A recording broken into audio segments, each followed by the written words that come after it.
Hey Cardinals, my name is Leah Mao, and I am here to talk to you guys today about Veterans Day. Because not only am I a veteran serving in the Minnesota National Guard, but I am also a graduate of Coon Rapids High School from 2017.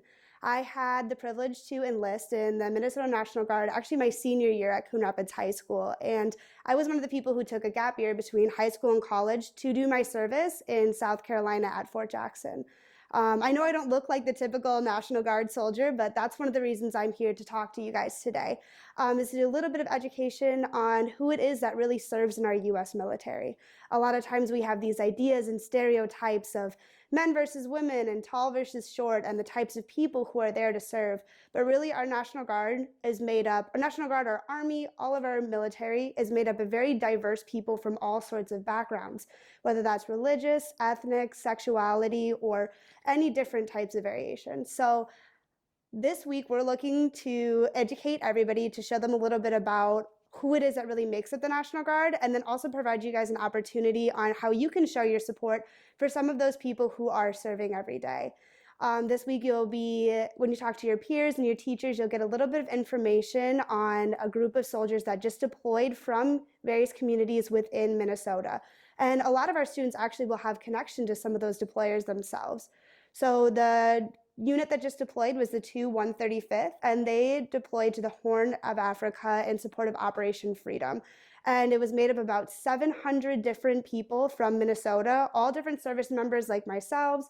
There are teachers, there are waitresses, there are garbage disposal people. They're all different various community members from Minnesota who took a break from their civilian lives and their families to go overseas and really support our nation to help us maintain our freedoms and also help make a better life for those people out in countries that aren't able to have the same security that they would want. So hopefully you'll get a little bit more information this week about what you can do. We have a campaign going where you can choose to write a letter for these service members, and we're going to send them over directly to the people who are serving from Minnesota over there. So just a thank you for your service card, and then you can write a brief note, even a thank you on the back, and just sign your name. And those letters are going to get sent directly over there. So Cardinal Nation, we would love your support. We hope that you learn a lot this Veterans Week, and we hope that you're able to show your appreciation if that's what you would like to do. And if not, let's just keep those service members in our thoughts. Thank you.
In thinking about the indigenous peoples' roles within the U.S. military conflict, you must go back to the land, traditions, and families who were here from the very beginning of our nation. Throughout time, Native peoples have participated with the U.S. military in both unofficial and official positions. Much of that participation was due to the respect and love of this land and the desire to protect it, but also involved participation based on a specific need of the U.S. government. One very incredible example of this was the role of our code talkers. During World War I and World War II, a variety of American Indian languages were used to send secret military messages, codes that enemies were never able to break. In World War I, Choctaw and other American Indians transmitted coded messages by telephone in their tribal languages. Although not used extensively, the telephone squads were key in helping the United States win several battles that ended the war. Beginning in 1940, the Army used American Indian recruiters to find native language speakers who were willing to enlist. The Marine Corps recruited Navajo code talkers in 1942 and very soon established a code talking school. Over 200 Navajo code talkers participated on the landing of Iwo Jima. 5th Marine Division were on the north side of the island. A company of Marines were pinned down real badly. They were being fired upon from 3 different directions. Mortar shells were being dropped down. They were hunkering desperately in their foxhole. Company commander wrote down a message asking for help, handed to a Navajo code talker. This is what the Navajo code talker said. This is the actual message that was sent on Iwo.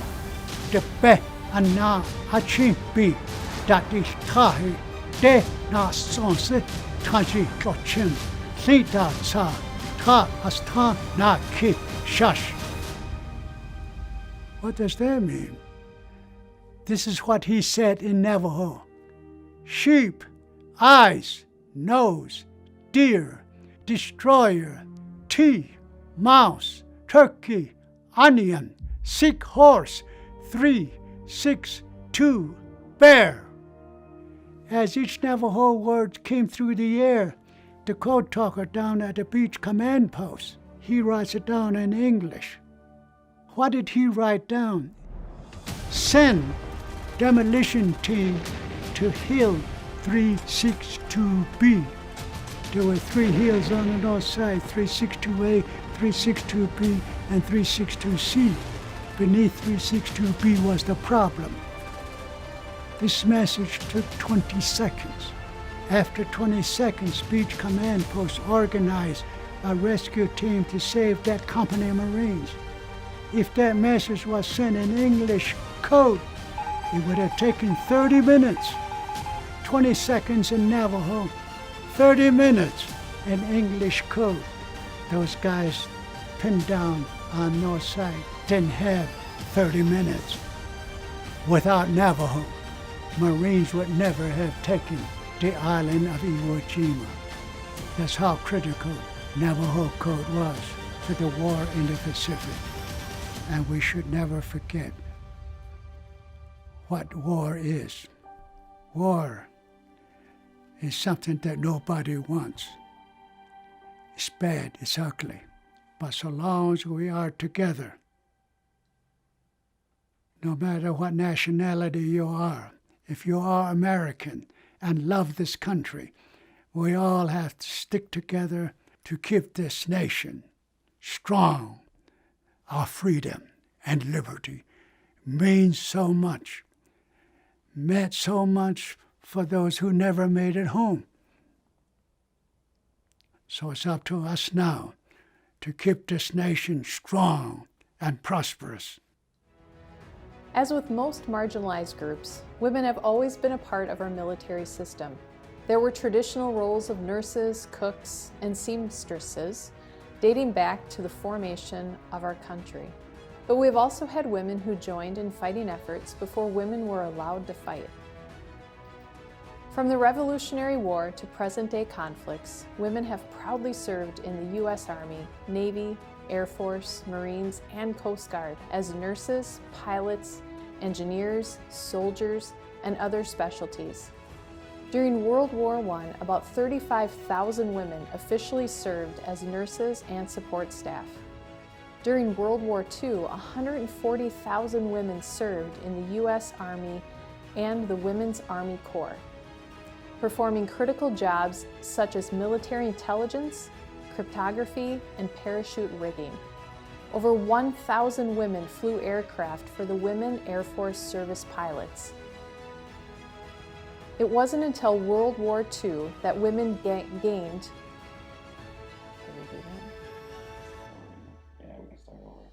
It wasn't until World War II that women gained recognition as full-fledged members of the military.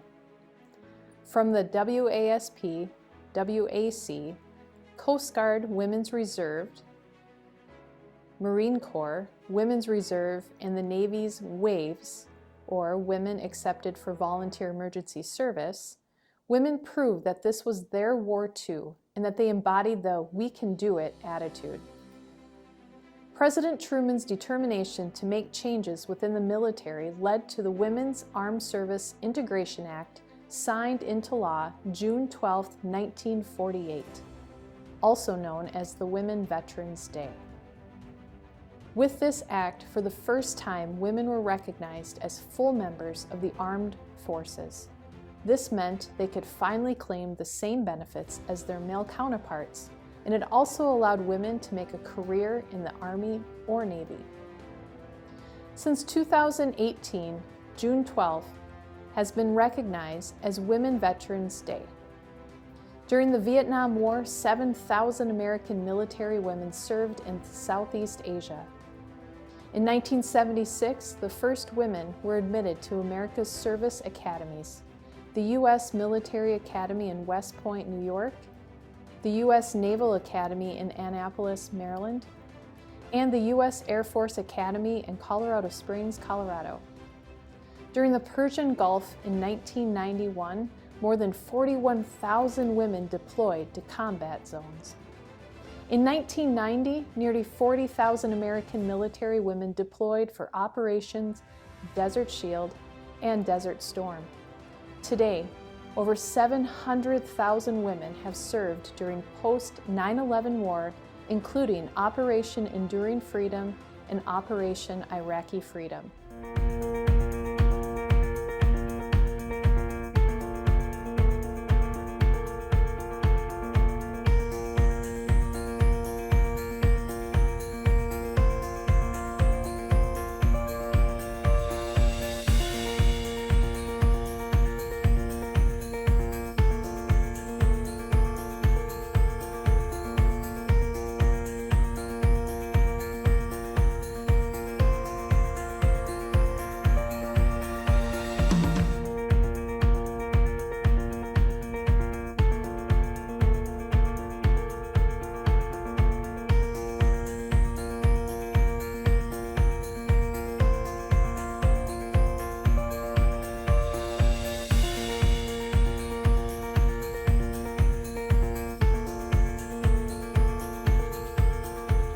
One of my priorities as Secretary of Defense has been to remove as many barriers as possible for talented and qualified people to be able to serve this country in uniform. They'll be allowed to drive tanks, fire mortars, and lead infantry soldiers into combat. They'll be able to serve as Army Rangers and Green Berets, Navy SEALs, Marine Corps Infantry, Air Force parajumpers, and everything else that was previously open only to men. Asian Americans began their lives in the U.S. following immigration driven by the gold rush and later out of a desire to acquire jobs in the railroad industry. These families were leaving behind their lives of poverty, starvation, and living in class systems in which upward mobility did not exist. The first documentation of Asian Americans in the military comes in the Civil War, and numbers continue to increase thereafter. One very important contribution was the heroic effort of thousands of Hmong soldiers during the Vietnam War. In the late 1960s, when the Vietnam War spread into Laos, the United States recruited the Hmong to fight against communism. Wanting to hold on to their land and the independence that they had maintained for thousands of years, the Hmong saw communism as a threat to their autonomy. Hmong soldiers totaling over 30,000 men fought the ground war, flew combat missions, directed airstrikes, rescued downed American flyers, fought behind enemy lines, gathered intelligence on the movements of North Vietnamese troops, and more. They suffered heavy casualties for their brave involvement in the war. Hmong soldiers died at a rate 10 times as high as that of American soldiers in Vietnam. Asian Americans and Pacific Islanders, or AAPIs, have served in the United States military in nearly every armed conflict since the founding of our nation. Yet, where are they in the pages of our history? By highlighting their stories, our nation becomes more whole in understanding the patriotism and impact of the AAPI community. The story goes all the way back to the Battle of New Orleans during the War of 1812, where Filipinos joined the U.S. Army in manning defensive batteries against the British. During the Civil War, our nation was divided over the issue of slavery. As an integral part of the American fabric, AAPIs fought on both sides of the Civil War, with Chinese Americans serving in both the Union and the Confederacy. In the face of discrimination under the Chinese Exclusion Act, Chinese Americans served their nation in the Mexican Expedition of 1916. As the world plunged into World War I, many Asian Americans joined the U.S. Army, including Bhagat Singh Thind, an Indian American of Sikh faith. He was loyal and very patriotic, yet he was denied citizenship by the U.S. Supreme Court. Then, in 1941, Japan attacked Pearl Harbor. As a result, President Roosevelt authorized the detainment of 120,000 Japanese Americans to incarceration camps. To fight against public distrust, 30,000 Nisei or second-generation Japanese Americans enlisted during World War II. The 100th Infantry Battalion and later the 442nd Regimental Combat Team remains the most decorated unit in U.S. military history. You fought not only the enemy, but you fought prejudice, and you won. As a colony, the Philippines allied with America. The United States Armed Forces of the Far East enlisted nearly 250,000 Filipinos, a decisive move that helped win the Pacific Theater. For their valor, Filipinos were promised citizenship and military benefits, yet they couldn't claim them after passing of the Rescission Act. With the repeal of the Chinese Exclusion Act, 13,000 Chinese Americans enlisted to fight for their nation.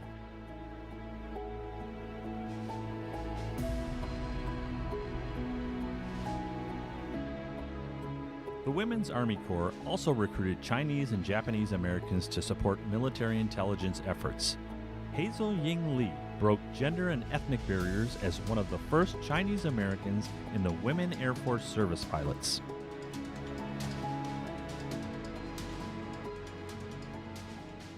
Ultimately, the outstanding performance of segregated minority units like the Tuskegee Airmen, the Native American Code Talkers, and the famed Nisei Warriors led the Department of Defense to review its policies on minorities serving in the military. The reviews led to the gradual integration of the U.S. military. After World War II, a large number of AAPI recruits and combat veterans continued to serve with fervor. U.S. military bases in the Philippines recruited Filipinos. At one point, there were more Filipinos in the U.S. Navy than the Philippine Navy.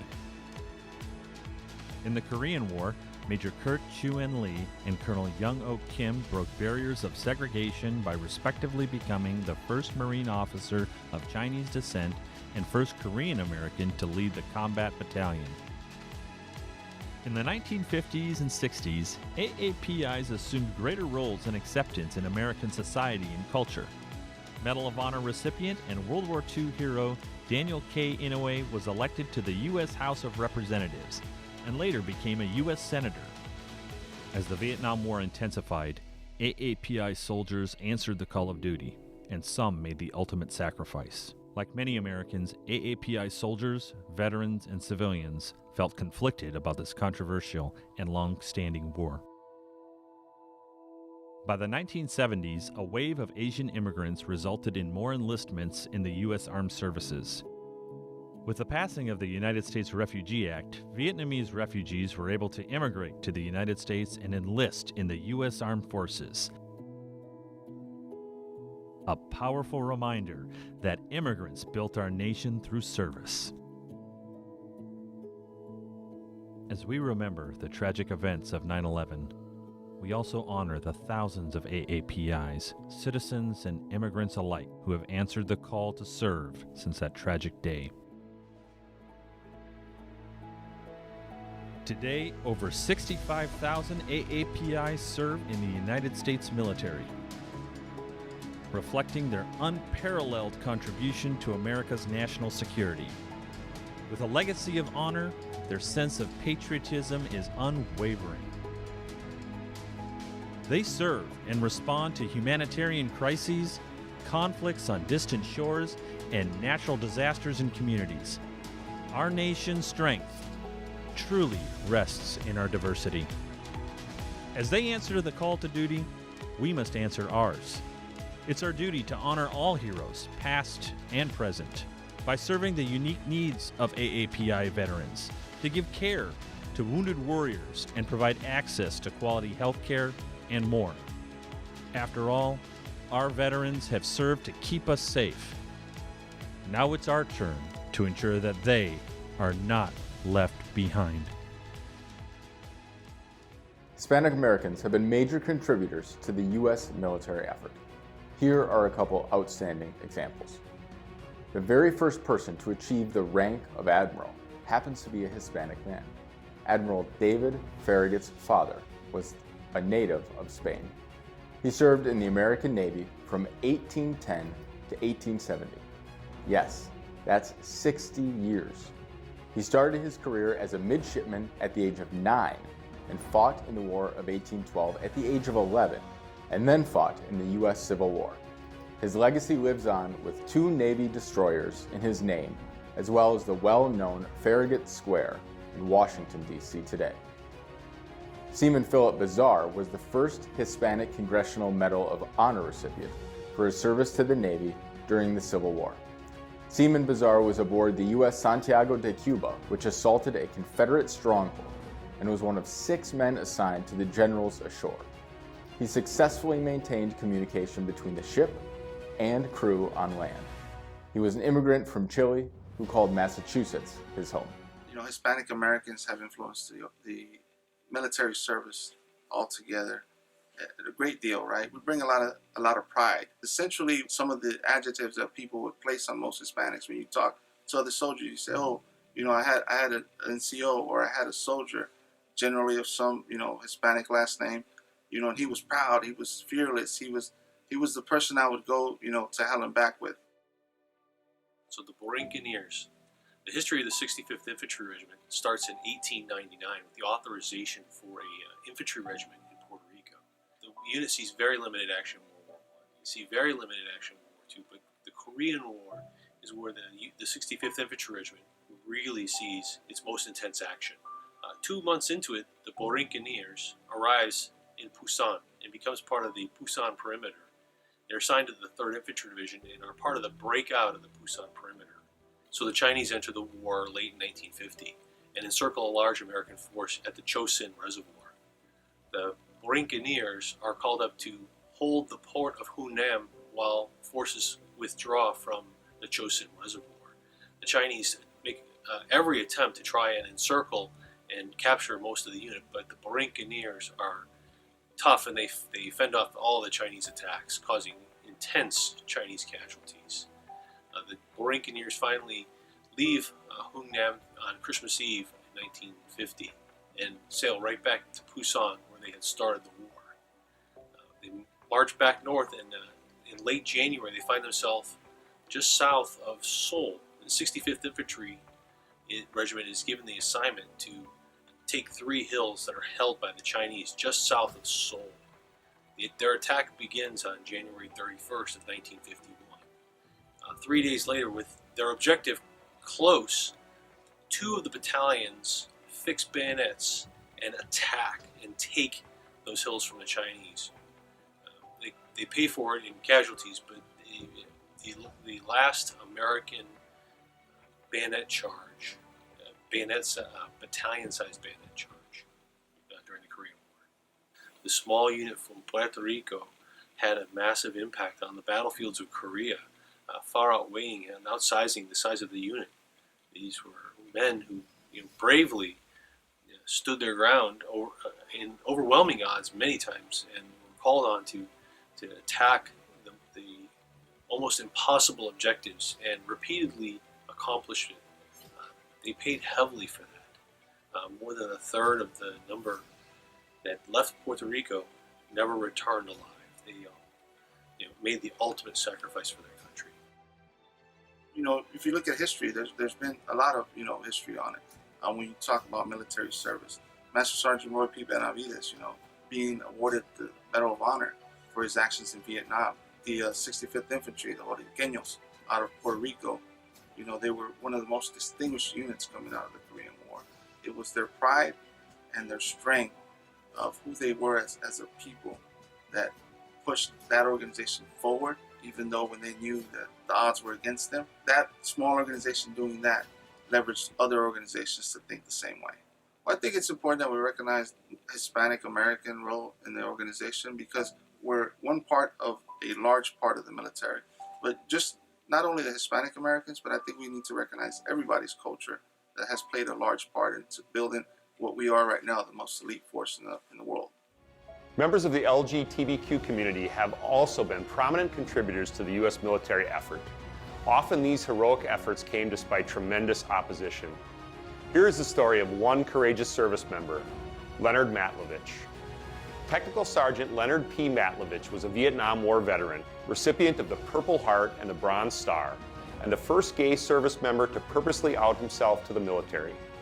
His fight to stay in the United States Air Force after coming out placed him directly in the media limelight. Matlovich became an icon around which the gay community rallied.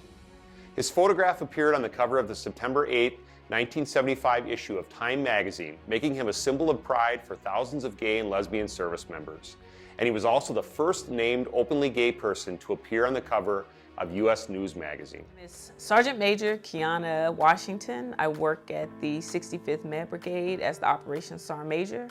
I think about that young soldier, that young sergeant who says, man, I'll never be able to do this because I believe people will see me in this way. It's important for me to show them that you can make it. I'm very proud to say my wife. I'm very proud to say I'm married. I'm very proud for people to know who I am authentically because I want my soldiers to share who they are with me authentically.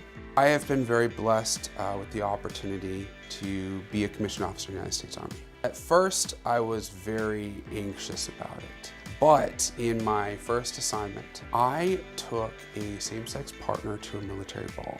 After that, I had soldiers actually come up to me afterwards and come out to me. It was really important, not for me, but for the very fact that they could see, it's okay, I can still be gay or lesbian, whatever it happens to be, and I can still be successful, I can still be a leader, I can still be a commissioned officer, I can go on and I can make powerful change. I have LGBT posters and pictures of me and my partner up on my desk. So what I hope that it's doing is creating an open environment for everyone who comes in. I've had soldiers in the past or airmen in the past who've come up to my desk and opened up about their own sexuality and how they might have been nervous coming over to Korea, but they're good to see that there is more of an open community here. You've got some people who are, closeted, they're, they're introverted, they're not extroverted yet, they're not comfortable, and I think it's very important for them to see how comfortable you can be being out. It is okay to be yourself, and if you are a stronger person, let others see you be strong so that they know that they can be strong. And likewise, if you're not as strong as some of those other people, turn to those people and find the ones that'll love and support you because you're valued.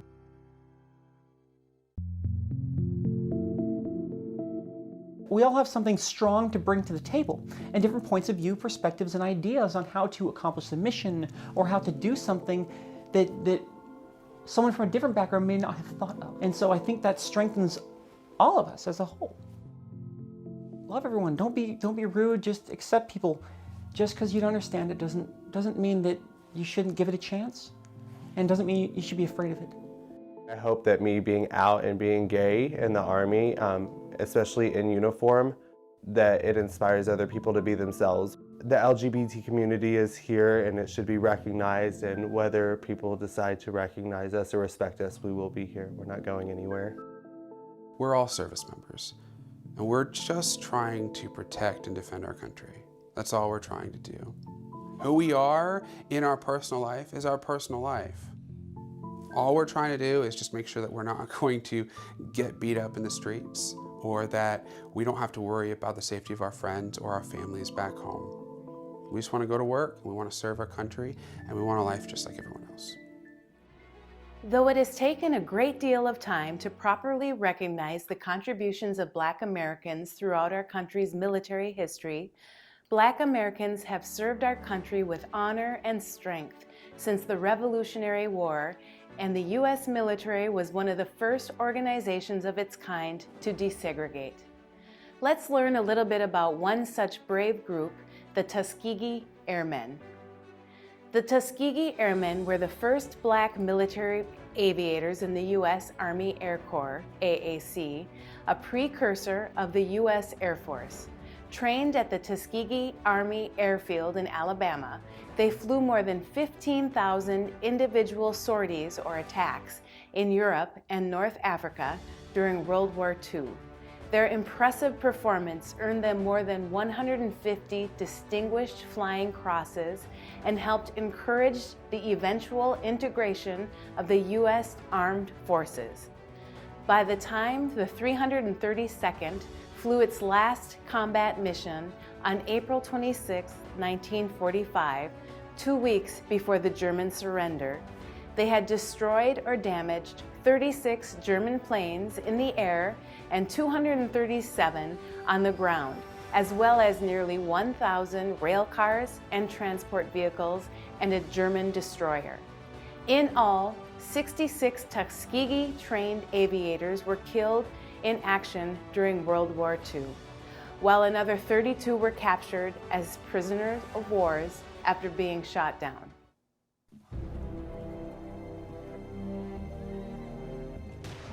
It is a unique experience that African Americans have had in the military in America. African Americans fought for the country even before it was a country in the pre-revolutionary period. And every time in the course of our first couple of hundred years that we had a conflict and we called upon all citizens, Black citizens as well, to serve, Blacks stepped forward. The Army played a significant role because in many ways the Army was the first place that Blacks and whites began to have to stand together and represent the same idea. Even though they were in segregated barracks, they were fighting for the same cause. And somewhere along the line where your lives are on the line together, some of the social barriers began to come down. The experience of World War II helped pave the way to the civil rights movement in several different ways. For one thing, there's a deliberate movement among the cultural elites, the political elites, to respond to Nazism and the whole ideology of Nazism by taking seriously the resemblance between Nazi theory and American practice, the segregation of blacks in the South, the racial laws, and so on. And you have a burgeoning black-led civil rights movement moving for what's called double victory. Victory in World War II, but also victory over Jim Crow at home.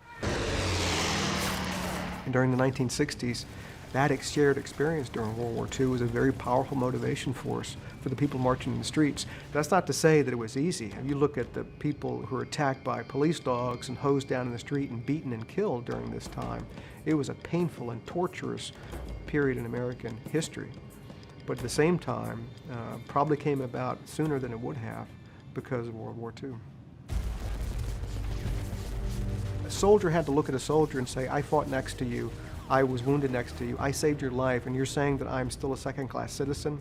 So I think that soldier to soldier, eyes were open and said, I can no longer hold these prejudices against people who fought next to me on the battlefield.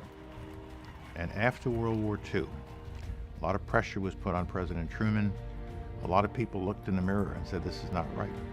Recent events in the United States and abroad have made us realize there is no justifiable reason for discrimination because of ancestry, or religion, or race, or color.